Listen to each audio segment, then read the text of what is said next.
In 1989, the Associated Press ran this story, quote, a senior UN environmental official says entire nations could be wiped off the face of the earth by rising sea levels if global warming trend is not reversed by the year 2000. In other words, 23 years ago. That same year, 1989, a climate expert called Jim Hansen met with a reporter from Ceylon. According to Ceylon, Hansen explained that within 20 or 30 years, quote, the West Side Highway, which runs along the Hudson River in Manhattan, will be underwater. Underwater. We checked tonight, and actually it's congested, but still a road. Then in March of 2000, the Independent newspaper ran a piece explaining that snowfalls are now just a thing of the past. And we're quoting, snow is starting to disappear from our lives. The piece quoted a climate expert claiming that, quote, children just aren't going to know what snow is. No idea what snow is. It'll be a relic, not of the Ice Age, but of the great inferno of global warming.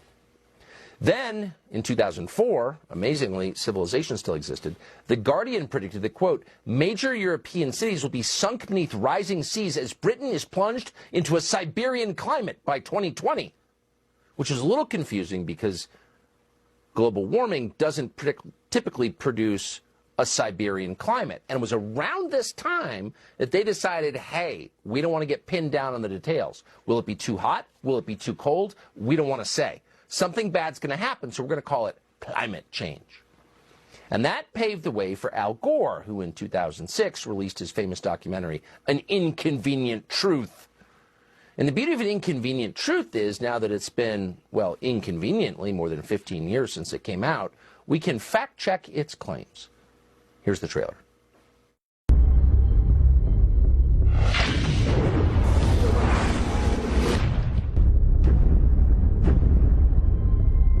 If you look at the 10 hottest years ever measured, they've all occurred in the last 14 years. And the hottest of all was 2005. This is Patagonia, 75 years ago, and the same glacier today. This is Mount Kilimanjaro, 30 years ago, and last year. Within the decade, there will be no more snows of Kilimanjaro. Al Gore also said there would be no ice in the Arctic. He quoted researchers, climate researchers, experts, and he explained that, quote, the North Pole will be ice-free in the summer by 2013 because of man-made global warming.